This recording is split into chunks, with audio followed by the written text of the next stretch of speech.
I taught Sunday school, and I had a little boy who was in my Sunday school class whose parents dropped him off every Sunday morning, and we had Sunday school the hour before, and he was about 8 years old.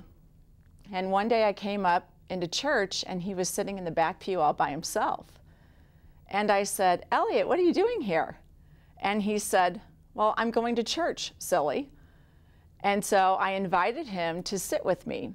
I said, "Are you sure your parents know that you're not going to be out the door in like 5 seconds or whatever?" And he said, "No, I told them not to come until both hands are on the 12. And so we started sitting together. He was in my Sunday school class, and we would talk about God and Jesus and the church.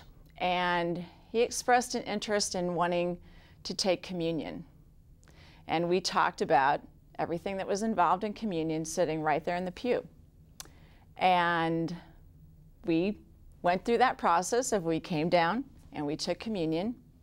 And he understood. He explained to me every single thing that he understood about communion that we had learned in the Sunday school class that I had taught him.